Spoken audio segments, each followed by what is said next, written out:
There's an intensity to chasing someone that feels unavailable, and then the feeling. I've noticed this in the last chapters of my healing. Not only did I have to recognize what was happening to me, then after I realized what he was doing to me, then I had to look at why I tolerated it. What were the core wounds that led me to tolerate that?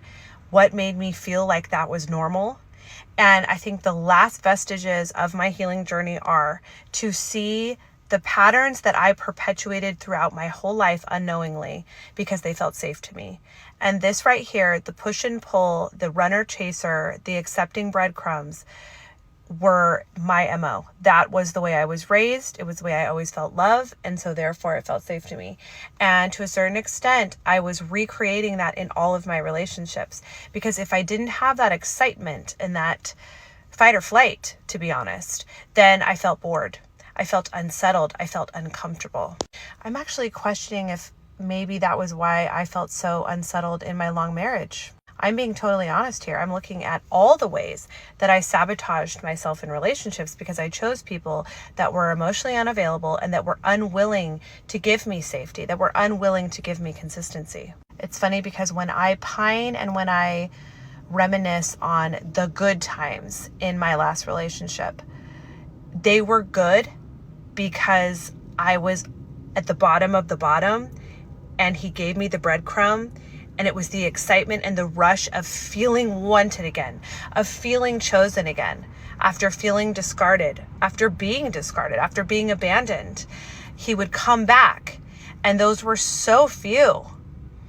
I was thinking about it last night. I was feeling like nostalgic about times that we had together. And then when I stood back and left the emotion and looked at it with logic, I realized the good times were the makeup times. Those were the times when he was trying to repair after abandoning me, leaving me for long periods of time, and putting me in that fight or flight. So that's not stability. That's not safety. That's the excitement and the rush that comes after a period of another extreme, which is extreme abandonment, extreme hurt, extreme panic. You should not be having extremes. Safety now I'm recognizing because I've cultivated it within by myself. Safety is calm. It is flow. It is low key. There are no extremes.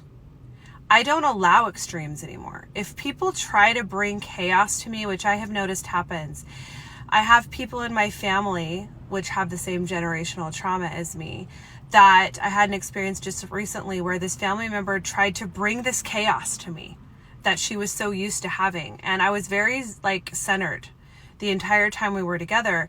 And she just kept pushing and pushing to try to create drama, and then finally had this big dramatic event, and I just wouldn't let it become one. I wasn't perfect. There were moments where I was definitely set off, but I tried to come back to this centered place. And I just will not allow anybody to disrupt that peace anymore. And I am not attracted to the drama. I am not attracted to the hot and cold. If you bring that to my life, if you bring that upheaval to my life, I sense it immediately because I lived in it my entire life. So now I know what that looks like. And I immediately back away from it.